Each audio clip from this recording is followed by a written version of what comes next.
The MPTF Media Center presents the international premiere podcast of Mystery Theater Audibles, Blackfire, a science fiction fantasy novel written and narrated by Anthony Lawrence, directed and produced by Madeline Smith Lawrence, produced by Jennifer Clymer, sound engineered by Marcus Murrieta.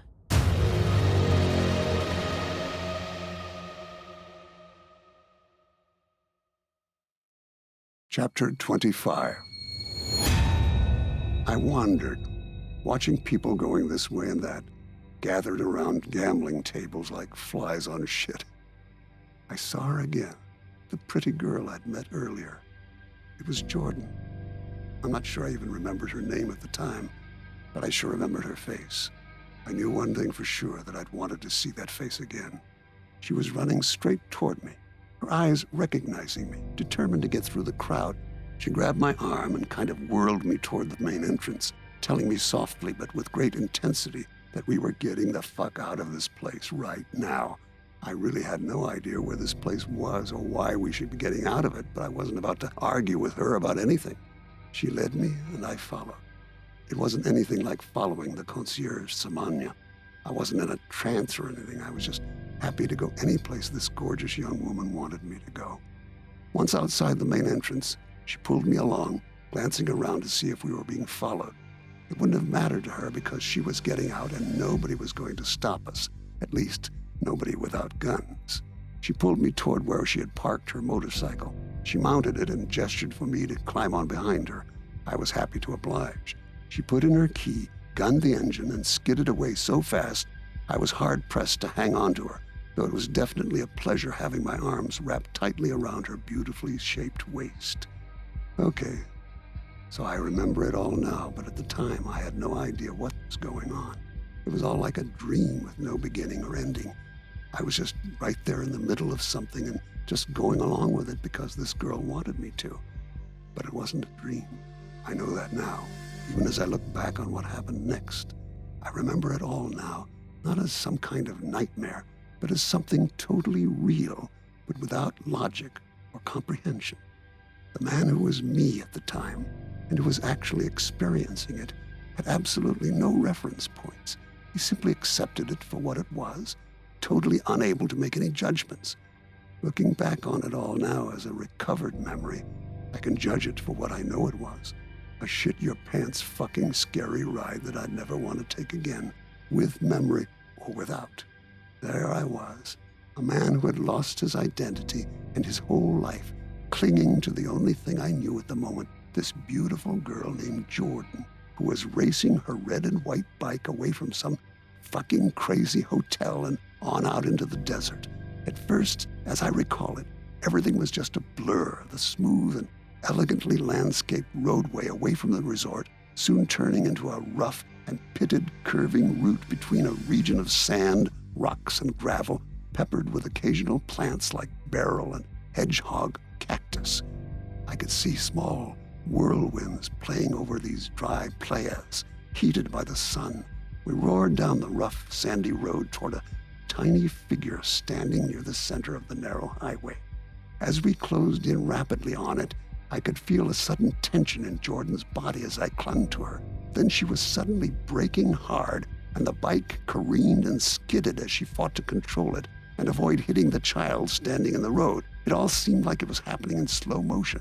I could feel my grip on her body slipping. She was arching hard as she racked the bike sideways away from the child, and we careened like some mad off-roader, wheels churning onto the shoulder of dust and dirt. Everything went to hell at that point. We were chewing it up and spitting it out like hooked dirt junkies. Then I was flying through the air, my body ripped away from hers and the bike. I catapulted through saguaro and sand, butt kicked into a low, closed thicket, and ended up sprawled in a dry wash and covered with bloody scrapes and bruises. I couldn't move. I was wiped out just like I am now. But there was more to it than shock and fatigue. I can remember the feeling, the way it was. Despite what I've been through, I can still move now. I can still navigate. But the memory of that time, hunkered down in that dry wash, I couldn't move at all. I was paralyzed, frozen like a statue, as if I were encased in cement with only my brain and eyes at liberty to register what happened next. I could see Jordan slowly recovering from her own encounter with the hard dirt, trying to struggle to her feet near her crushed and mangled bike. She was staring at the young boy who now stood within 10 feet of her. "Cody," she sobbed, trying to make her traumatized body carry her toward him. But as she took steps in his direction, he moved backward away from her, his face implacable and unresponsive to her slowly imploring voice. It's strange how I remember it all now so clearly, but back then, when it was actually happening, it was all such a blur, like something happening underwater. But now, the memory is sharp, and it even makes me recall an FBI case where this man and his wife wove a web of delusions out of their love that made perfect sense to them, but eventually resulted in violence and murder. The bureau shrink had called it folie à deux, or shared delusional disorder. Maybe that's what was happening to Jordan and me, especially the me without any memory. Because there I was, frozen in the blistering heat and watching helplessly as Jordan stumbled after this kid who was turning to run away from her. I didn't even know then who it was, that it was her son, Cody, who had died in the ocean, stung 1,000 times by this huge jellyfish. All I knew then was that she was chasing some kid who didn't appear to want anything to do with her. That's when the ground started to move. Now, I don't know what it was back then, and I still don't. I had no memory, so I couldn't have thought it was an earthquake because I couldn't have even remembered what an earthquake was. But the ground moved. I could see that then, and I watched in horror, unable to move myself as the desert began to look like some great titanic ocean, the soil becoming like liquid, a motion that turned the playas and the gypsum sand into wave forms that undulated and rippled. Jordan screamed as Cody was violently shot into the air by pitching earth, his tiny body twisted and gyrating like a doll tossed into a trash bin. She was being buffeted by the waves of heaving sand and cactus as she tried to get to Cody, but he seemed to be just beyond her grasp as he fell. She sobbed, then screamed again as she was ripped from side to side by the motion of the sand waves. It was then that this nightmare shape slowly erupted out of the churning sand and enveloped the struggling boy. It looked something like a giant saguaro cactus, but it was moving like some violent predator, its great taproot system pulsing with tall, thick, fluted trunks emanating from the shifting sands. There were stout 2-inch spines clustered on its ribs and arms that branched out with yellow stamens and outer pulp that expanded like an accordion. The arms began splitting open as they embraced Cody, revealing bright red, pulpy flesh. The sharp spines were ripping into Cody's body as he began to scream in pain. Jordan's arms reached out to him, but great roots tore out of the sand beneath her and began wrapping around her body, holding her while she screamed and tried to get to her son. Then it was all gone. I mean, in an instant. All fucking gone. The desert, the heat, the monstrous saguaro, Jordan's son, Cody, all of it gone. And I was sitting in a chair. I mean, the me with amnesia, staring at Jordan and Daniel, who had his arms around her, wrapped around her like those cactus roots, holding her and trying to comfort her as she screamed and sobbed hysterically, still caught up in the effect of the hallucination or whatever it was that had occupied our minds and made us think that we had somehow escaped this place, but had only gotten ourselves into some even more horrific situation. Whatever had happened was simply not real. Or if it was real, we had suddenly been snapped back to another reality. Maybe it really was a folie à deux, some kind of shared delusion. I don't fucking know. All I know is that Jordan and that me were now back in that room with Table 18 and Daniel. There was no sign of Cody, and Jordan was slowly coming out of the nightmare. Okay, maybe I'm really just whacked out from it all, but I know it happened. I know I remember it now. Wasn't thinking this then or much of anything then, but now I keep thinking this character, Daniel, was kind of like a surgeon. Yeah, like a surgeon. Totally goal-oriented, you know what I mean? Like if it's not there, build it. If it's not supposed to be there, cut it out. That's the way he looked at Jordan, like he wanted to cut out her resistance and to build something that wasn't there, a sense of belief and willingness that she didn't have before. At the time, of course, that other me just didn't know what the fuck was going on.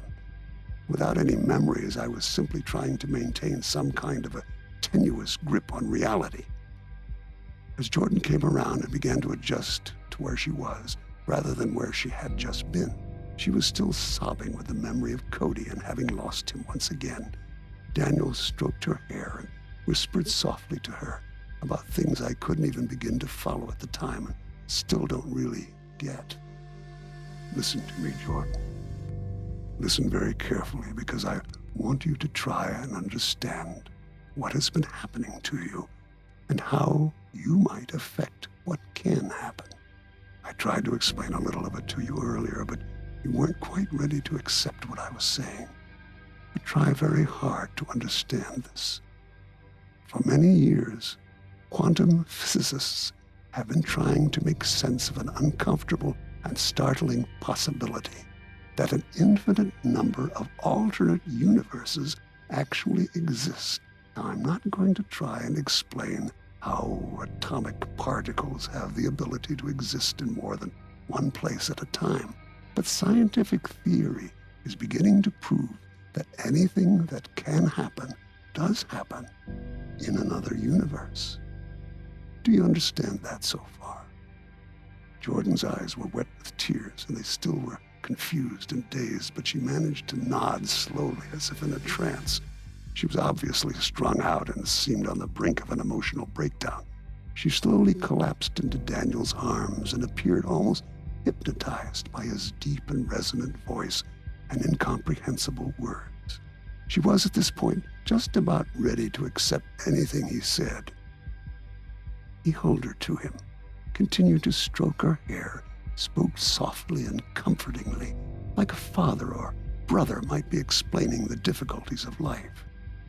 So in effect, there is a universe where Trump never won the election, and another where Princess Diana is still alive. There is a universe where you are the King of Scotland, and a universe where you are a tea farmer in China. The theory is simple. Every decision you make in life causes a split in reality, which in turn creates two alternate universes. One where the current version of you is today, and another with the version of you who made a different choice.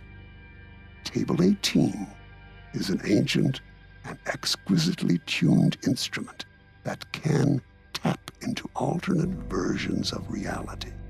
Now, by playing a simple game of cards on the surface of this table, we can affect the laws of probability and chance.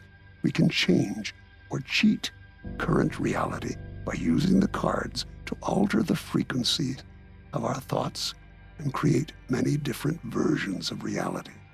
I know that's hard to believe, but you've seen many examples of it, Jordan. Some are uncomfortable, I will admit, but those that hold incredible promise can't be denied. We can bring Cody back to you. A simple wager, a simple chance to change destiny.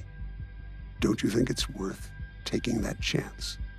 Now, maybe those weren't his exact words, but it gives you some idea. It was diarrhea of the mouth. I don't have a clue what I was thinking or understanding back then, that other me without memory. But what I remember now is that the master of cards was really just blowing Jordan's mind with a lot of pseudoscience bullshit, meant to do just what they did. Get her thinking that she could bring Cody back to life just by making a bet at table 18. He wanted to make it all sound logical and possible so that she would make the wager with her own free will. But Daniel should have been called a master trickster, because that's what he really was, a master of deception. Little games in this room were for a much darker and far more insidious purpose.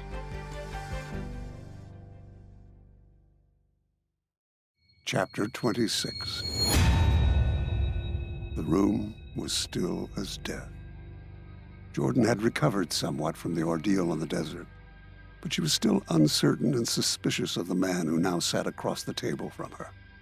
She stared down the long, green, and smooth surface of the ancient structure. Daniel smiled as he took a deck of playing cards from what appeared to be a built-in cabinet in the side of the archaic table. Jordan glanced around her for some sign of Rafe, but he was suddenly nowhere to be seen.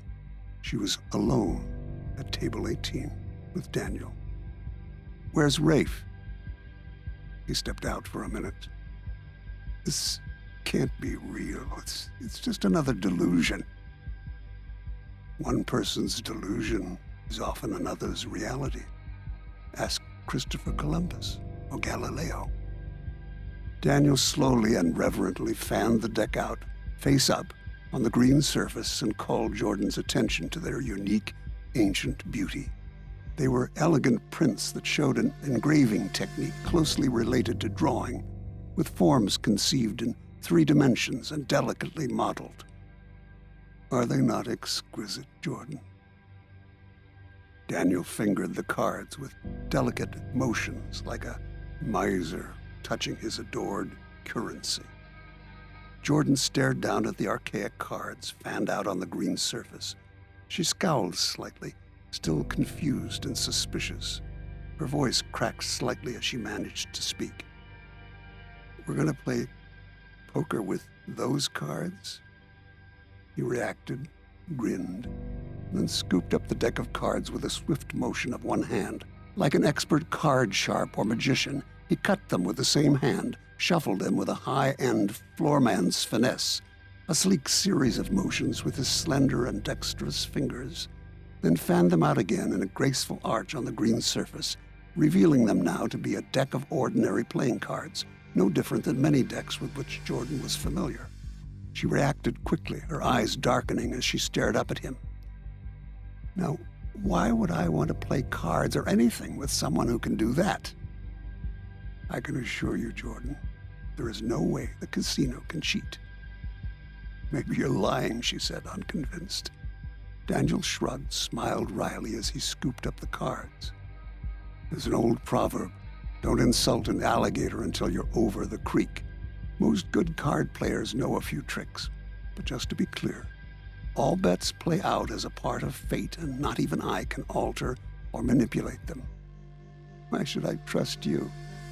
Why do others trust you when you deal?" "Well, there's always someone watching." "Well, someone's watching here too." There was an obvious dark inference in that last remark, but Jordan let it pass because she wasn't sure she wanted to know much more than what she already knew. She was frightened, but she couldn't help but be intrigued. What's the downside, she thought. Just one game, then maybe he would actually let her go this time. She still didn't believe he could bring Cody back to her, but she couldn't avoid the simple fact that even a remote possibility might slip by her. But she would insist that the game be played on her terms. Somehow, she knew that answer before she even posed the question. "Can I deal?" Daniel didn't hesitate for a second. He tossed the deck of cards toward her with a flip of his wrist. It was as though they sailed across the expanse of green in slow motion. Jordan thought for just a moment that she saw the face of one of the cards slip from the deck slightly, and that it was the ancient artist's engraving of the Martyrdom of St. Sebastian, a somewhat crudely executed woodcut of a lean young man with a burst of dark hair beneath a halo. His body was pierced by a pair of feathered arrows, his murderers 4 archers with long bows and crossbows arranged like a medieval firing squad. But the impression lasted only a second, because by the time the deck landed in front of Jordan, the ancient card had changed from St. Sebastian back to a modern depiction of the Black Maria, the Queen of Spades. Jordan was startled, but put it down to her now overactive imagination. Slowly, she picked up the cards and fanned them out for her own inspection. They were an ordinary, modern deck with no exceptions. She noticed that her hands were not quite as steady as they had always been when she was dealing for the house in many casinos, but then it was always about money. Now, she might actually be dealing for the life of her son. You understand, Jordan, that you will not play Texas Hold'em against another player, said Daniel. You will only play against the house. Now, if you beat me, you win and get whatever you wagered for.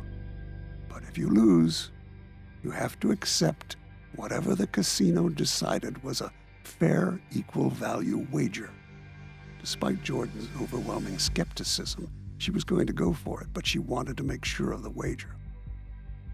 Let me get this straight. One open hand of Texas Hold'em. If I win, you bring my son back to life. And if I lose, well, a cat has 9 lives, Jordan. You will be allowed only 3. Jordan stared at him, uncomprehending, her face reflecting both fear and cynicism. Cute, but what the hell does it mean? His smile was now like the rictus of a crocodile, and it filled Jordan with a terror she had never felt before. But still she could not move, could not run from the room. His voice was soft, seemingly quite rational, but nearly froze her blood. Wouldn't you say the life of a child is worth 3 of the mother? On balance, I mean. After all, Jordan, you were willing to die once on the bridge, remember? That makes the act itself of less value. But it is not death, it is dying that alarms us. So the equality of measure would not be in your dying, but in the nature of dying, in the number of times that you die.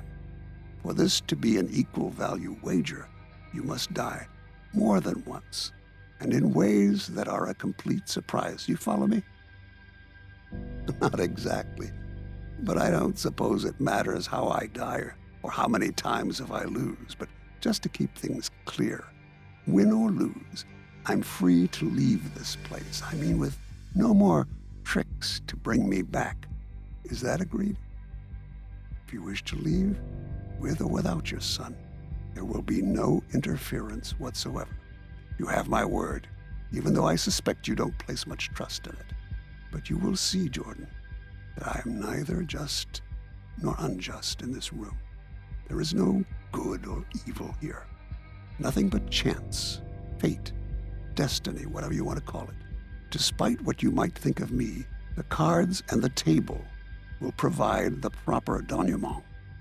Are you ready to accept the wager? Yes. Then please state your wager again. Why? The game must have its rules, Jordan. Please make your wager clear and precise. Jordan didn't hesitate for a moment. They were the same words she'd heard in her head when she went to sleep every night and when she woke up every morning. The same words that were seared into her brain the moment Cody was taken from her. I want Cody alive. Daniel placed one hand on the deck of cards and the other on the table. He seemed to go into some kind of trance. It was disquieting. Then his eyes snapped open. Very well. Your wager is approved. You may deal the cards. There was a long moment as Jordan held the cards in her hands, trying very hard to keep them from trembling. How in the world did she get here, doing this, she wondered, gambling for the life of her son? She was suddenly overwhelmed with a kind of self-loathing for even considering something so despicably bizarre. But even so, she knew she had to go through with it. If there was the slightest possibility that all of this were real, she knew she couldn't refuse. She would have done many things far worse if they might have led to getting Cody back to her. She took a deep breath, shuffled the cards quickly, and began to deal. Jordan dealt the first 2 hole cards face up, revealing that Daniel had a king of hearts and a 10 of clubs, while she had given herself an ace of diamonds and a king of spades. She then burned the top card of the remaining deck, her training as a dealer causing her to automatically discard the single card to ensure that no one accidentally saw it and to prevent cheating. Anna Kournikova, she murmured pungently. Daniel smiled. Good start. Not if you follow tennis. It looks really good, but rarely wins. But it was also known as walking back to Houston. Do you know why, Jordan? No, I don't. Because the old-time poker players would play this hand so well that they'd leave their opponents walking back to Houston. Well, maybe if we were playing for money, it might be a way to play it well. But my son's life is at stake here, so let's just get this farce over with. She couldn't suppress the trembling now, or the bitterness in her voice as she dealt out face up the first of the community cards, those that could be used by either player. It was the 10 of spades, which now gave Daniel a pair of 10s. Jordan could hardly contain a quick inhale as she turned up another community card, which was the king of diamonds, now giving her a pair of kings and the leading hand. There was the briefest of pauses, and then Jordan swiftly dealt out all of the final community cards with the exception of the last 2. At this point, she was still ahead with her pair of kings, but then as she dealt Daniel another 10, she knew it was all over. The odds were against her dealing herself a 3rd king, and the final card, the river, turned out to be a 3 of clubs. Jordan had lost. Big surprise. She never thought for a minute that she could come out a winner, even if he hadn't cheated in some way. The odds are always with the house. But she still gritted her teeth, struggled to hold back the tears, remonstrating herself silently for exhibiting any emotion in this bitter exercise in specious self-delusion. Okay, so now this joker wasn't going to bring Cody back to life. No shit. But what about his threats of her dying more than once? So what? That's one thing he was right about. A mother's life is 3 times less valuable than that of her child. It wasn't exactly a bitter disappointment, because Jordan's expectations were negligible. But she couldn't deny the knot in her stomach and the cloak of despair that descended upon her.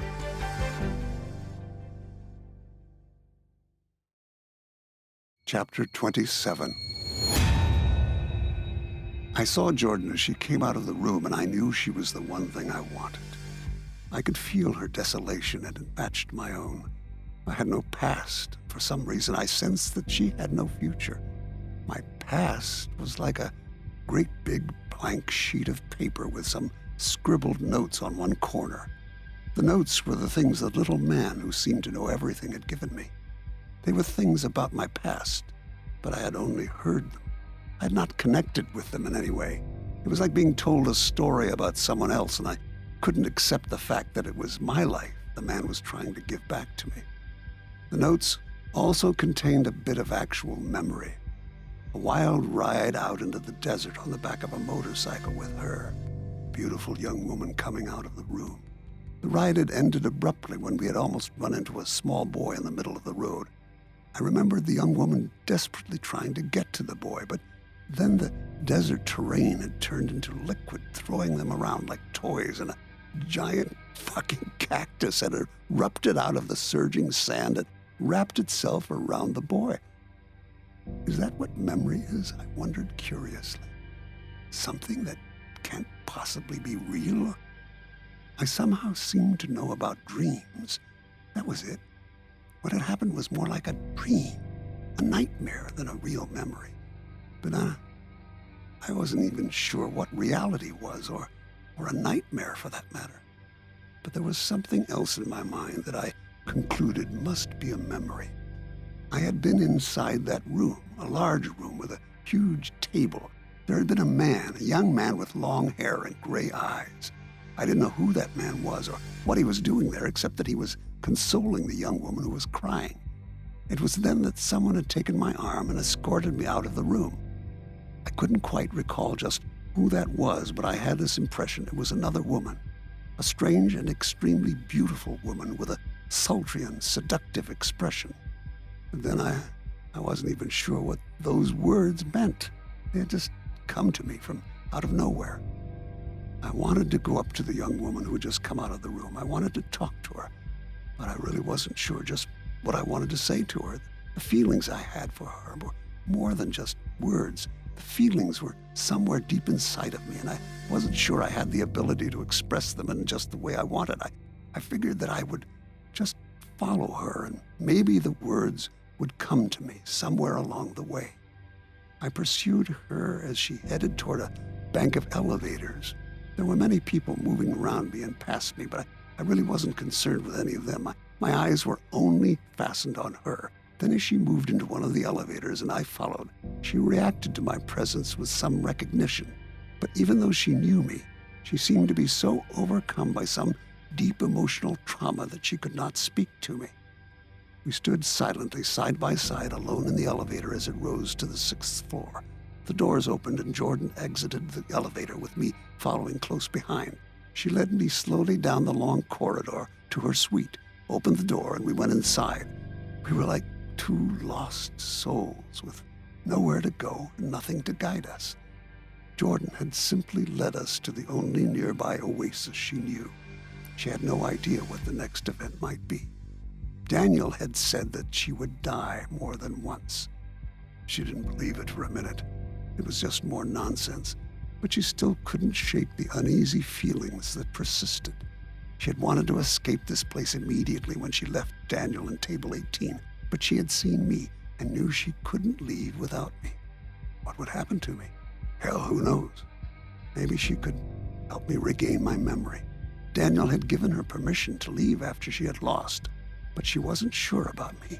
She saw that I was following her, so she simply decided she would lead me up to her room. She didn't want to care about me. She didn't want to care about any man. She couldn't help herself. She had known me before I had lost my memory and had been strongly attracted to me. At least that's what the strange little man Oren had explained to me. She was still attracted to me, even though she remembered, even if I didn't, that I couldn't complete my lovemaking that night in Sausalito. But there still was that quality that drew her even more powerfully to me. It was the same quality she felt in herself. It was vulnerability. Jordan sat down in a chair and I stood nearby for a moment. Then I moved slowly toward her, sat down on a sofa, unsure of myself and uncertain as to just why I was there. I only knew that I was drawn to her, and I felt some comfort being in her presence. But it was more than just being with her. It was like a need for her, a need to touch her, to feel the warmth of her. What happened in the room? I asked tentatively. We played cards. I lost. I wasn't exactly sure what that meant, but I had seen people playing games with round pieces they bought with some kind of paper. They called it money. I couldn't really remember what that was, but people seemed to be very upset when they lost it. I had heard someone say something to a friend who had lost a lot of it, and I thought it might help Jordan. It's only money, I said, clumsily trying to be comforting. I couldn't quite understand her response, why she laughed in the shy, sardonic way that she did, but it appeared to comfort her because she moved closer to me, reached out and touched my face in the most delicate and tender way. Her closeness and her touch gave me feelings that I could not remember ever having experienced. It was like turning on a light in a dark room that had never been lit before. It was like the warmth of fire or the taste of food when I was very, very hungry. It was like she touched me in the core of my being, and it awakened me in a way that I could not recall. It caused things to happen to my body that I could not understand. I just knew that I liked it and wanted more, much more. I could hardly believe the warmth of feeling that swept over me when she placed the palms of both hands on my face and pressed her lips to mine. Because of my memory loss, it was the first kiss of my new life. Her lips were soft beyond anything I could imagine. There was an explosion of sensation in my heart and in my pants. I folded into her arms and reciprocated her exploring tongue with my own. Then my mouth found its way to her neck, the smoothness and taste of her skin exciting me like nothing I had ever known, certainly nothing I could remember. Now she led me to the bedroom like a little boy. I had no idea where she was going or why, but the feelings inside me were providing me some instinctual clues, and I gave no resistance. Even without memory, I seemed to understand the meaning of that enormous bed with its gorgeous down comforter and silk sheets. I could not help smiling with anticipation of some unknown pleasure. Jordan moved me onto the bed with the help of her own instincts and memory of experience. She was slipping out of her clothing, leaving a trail across the shag carpeting and onto the vast bed. She was able to help me out of my clothing at the same time. We were naked on the bed within moments, and Jordan began guiding me toward a love-making I not only couldn't remember now, but also had been unable to achieve in our last encounter. The good news of my loss of memory, that I no longer was suffering the post-traumatic stress of my childhood. The tragic and abusive encounters with the predator priest were no longer memories that interfered with my life in the most pervasive ways. I was free at long last to enjoy the benefits of my manhood. I moved down over her, kissing her repeatedly under the chin, forcing her head up, back into an arch. I wanted to be gentle, but the time had passed. Her eyes were alive with glittering green fires as my hands and fingers worked her body, my mouth finding hers, drinking deeply from it. I spread her legs with my own and climbed between, pushing her apart, moving into her. My hands pulled off her panties in a single burst of energy. I was on her and in her and all around her. I was able to make love to Jordan with the sheer abandonment of a man with absolutely no issues or dilemmas. My desire and carnal lust had been awakened, and I made love to her like a man experiencing his very first consummation. Jordan responded with the kind of triumph of body and spirit women have felt from the dawn of time, when a man seems to give everything he has to the act of love with her alone. I thrust myself into her repeatedly, unable to hold back the cries of absolute delight as my now rigid and commanding erection enjoyed her soft and slippery cave. Jordan met my thrust with her own surge, and our bodies interacted as one. It was sheer fucking bedlam. Chapter 28. Jordan awakened just before dawn. A sound from another room had disturbed her. She glanced over at Rafe, who was still fast asleep, breathing soft and steady, a thin smile on his lips. Jordan quietly slipped out of bed, put on a terry cloth robe, and moved toward the main salon room. She was concerned about the sound, but felt it might be a cleaning woman. She couldn't accept that anything negative might spoil the memories of the night she had spent with Rafe. Her body still resonated with the intoxication of his lovemaking, but she wasn't about to take any chances. She picked up one of the iron pokers at the enormous bedroom fireplace and held it in readiness like a weapon. She headed silently for the next room.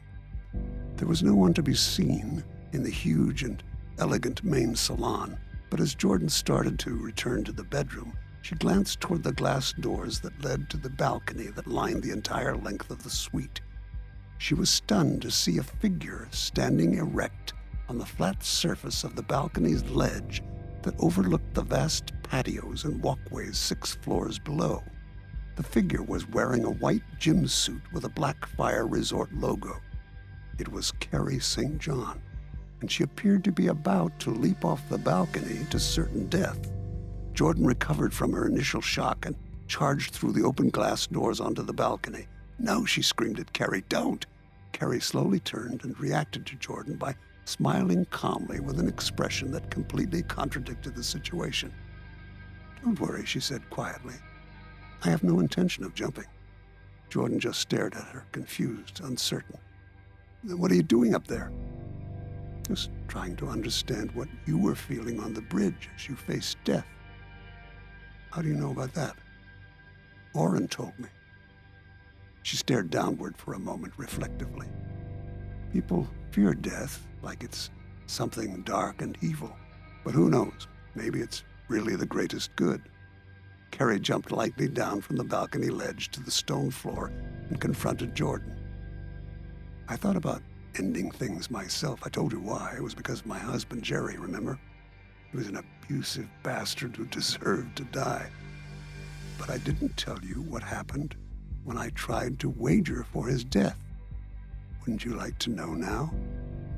Not particularly. Carrie's face darkened perceptibly, and she spoke with a kind of bitter irony. Well, it was kind of a lose-win ending. I lost the bet with 3 jacks. Daniel had a straight. But it wasn't losing that was the problem. It was what I became by losing. I warned you to stay away from table 18. I warned you about what could happen.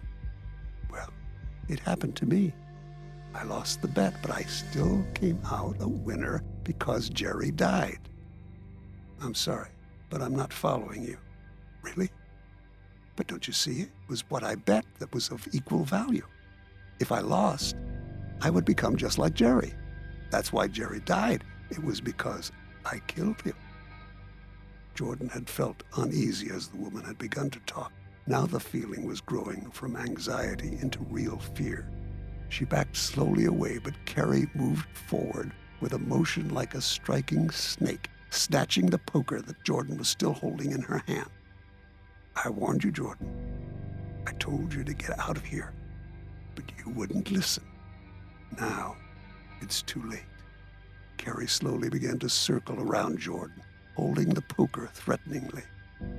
I can't help myself, Jordan. It was that bet. 3 jacks. I lost with 3 jacks.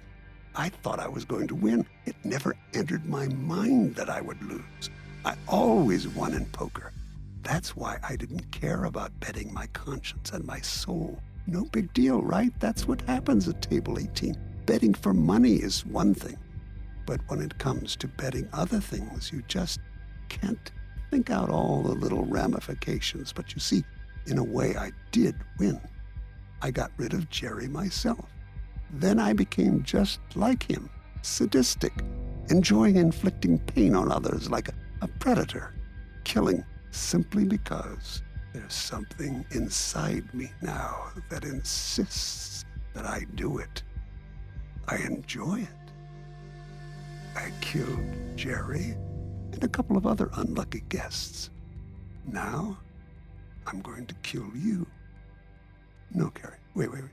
Listen to me.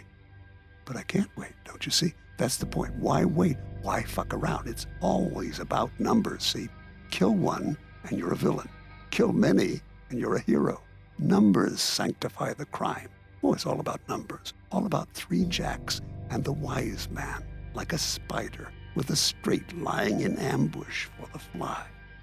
Terrified by the aberrant, bitter diatribe delivered in a quiet, unemotional monotone, Jordan backed slowly away from Carrie, searching for some way to escape this mad woman. But Carrie closed in on her in a sudden, swift movement, swinging the iron poker with deadly accuracy. The curved, hooked end hit Jordan full on the side of her head, knocking her backward against the balcony. It wasn't a death-dealing blow, but it stunned her into near unconsciousness. Before she could collapse onto the stone floor, Carrie was on her, grabbing her legs and the lower half of her body, tipping her upward onto the balcony ledge. Then she forcefully propelled Jordan over the edge, gravity grabbing her body and pulling her downward. She never screamed, because she was already enveloped in darkness.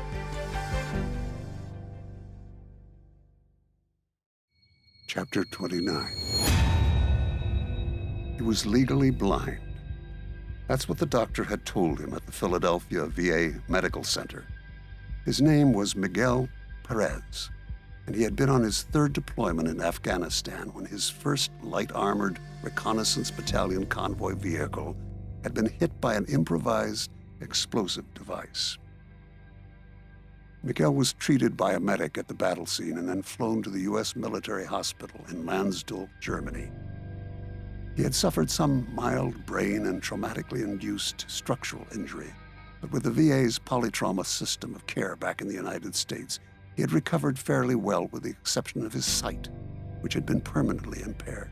His Bronze Star with Valor citation for the August ambush battle said he continually exposed himself to enemy fire to allow his convoy as well as other ISAF soldiers to reach safety. Miguel still had the ruffled black hair and lean Chicano face of his earlier youth, but the sockets of his dark eyes were scarred now, and at 22 he had to face the world with little to be seen but flashes of light and color. He had been discharged with enough money to get back to his sister Maria's house, painted dime store yellow in the East Los Angeles barrio. It was set among many with shades of yellow, white, lavender, and pink. In between the houses were fig trees and cypress and cedars, and old cars and palms rising like questioning fingers out of the flower heads of poverty. Maria and her husband Ernesto lived in the small bungalow with their infant son Manuelito, and soon Miguel found himself not only something of an intrusion, but a source of conflict and some derision from Ernesto. They were simple people with very little understanding of the war and those who came back with things like post-traumatic stress disorder. They never understood why Miguel had enlisted in the Marines in the first place. He had worked hard and paid his own way through community college, earning a degree in business administration. Now he was just another disabled vet who was prone to fits of temper and did little else but stumble around the small bungalow, take long walks, and wander the streets waving his red-tipped cane in front of him to reveal obstacles or impediments in his way. He would take the shuttle train downtown to Alvera Street with its many souvenir candle and leather shops. He couldn't see much of anything, but he could hear the vendors and the visitors and wander around there, sit in the plaza, and listen to the pigeons and the traffic and the wind around him. Or he would get on a bus and end up wandering the streets of San Fernando Valley, where he would often grab something to eat at the Burger King on Van Nuys Boulevard. He could tell it was the same one because it was right next to the BMW dealer, and he could hear people talking about their cars. But there was that day when he somehow got turned around and suddenly felt lost and unable to calculate his way to the Burger King. He was shuffling up Van Nuys Boulevard when he began to panic. He couldn't hear anybody nearby, so he just shouted out, "Is anybody there?" There was no answer, so he just kept trying. "Can somebody help me?" There was a silence, the kind of eerie quiet he hadn't ever heard in Afghanistan. Then the sound of someone's voice, a man with a deep voice that sounded kind and concerned. "I'm right here. What can I do for you?" Miguel felt a wave of relief, and he reached out toward the voice and felt the jacket of a man standing close by. He didn't want to be rude, even though he had the desire to grab that jacket and hold on, but he pulled his hand back and tried to speak normally, even though his panic had been rising. All he was able to make out through his damaged eyes was the form of the man standing near him. Yeah, thanks so much, man. I think I got turned around or something." "Where are you trying to go?" asked the man. Miguel started to explain, and then he became somewhat confused and was unable to clearly state his destination. "Look, see, there's a Burger King, and well, it's right near a BMW dealership. I gotta catch a bus so I can get the train. Well, I'm not sure where you're going, but I've been waiting for a taxi." "A taxi? Yeah, a taxi guy would know. Maybe if he could just take me up the street like, to the Burger King." "Sure," the man said comfortingly. "The taxi driver will know." Miguel grinned with appreciation and relief, although the sun was hot and he was beginning to sweat. "Is there any shade here?" The man took Miguel's arm gently and moved him into the shade. Miguel thanked him, then hunkered down on the step of a building he could feel with his hand. It was only a few minutes later that he heard a car moving up to the curb. "Is that it? Is that the taxi?" he yelled, and the man said that it was. Miguel got up and waved his cane around, trying to orient himself toward the sound of the car. The man took his arm and led him to the waiting taxicab and helped him get inside. Miguel managed to get himself seated and then reached down and took a couple of crumpled dollar bills from inside one of his mismatched socks, waved the money in the air. "I got money, see, I can pay if you just take me to the Burger King." Then Miguel was startled as the man said, "You don't have to worry about that, Miguel." "Hey, how'd you know my name, man?" "I know all about you, Miguel. We were going to send you an invitation, but we thought this would be simpler and more convenient." Miguel was confused and somewhat alarmed. An invitation? What do you mean, man? You ever been to Las Vegas, Miguel? Las Vegas? No, man, I've been to Afghanistan, but never to Vegas. Miguel laughed at the irony of his little personal joke, but it was really to cover his nervousness. What was going on? This guy knew his name and wanted to know if he'd ever been to Nevada. What the fuck was he talking about? Let me explain, Miguel, said the man. It's kind of a promotional thing. You know, they do that a lot in Vegas to promote the hotels. Well, you've won an all-expenses-paid 2 weeks at the Blackfire Resort and Casino in Virgin Valley, Nevada. Everything will be paid for. Even the cab fare all the way to the hotel, Miguel. Sound good? Me? I won it? Oh, you're bullshitting me, man. Only thing I ever won was a free Whopper at Burger King. The next thing Miguel heard was the taxi door shutting, and he was lurched back into the seat by the force of the cab moving quickly out into traffic. Hey, man, where are you? But there was no response from anyone in the back seat. It was just the sound of the driver's voice. Relax, mister. I got a long ways to go.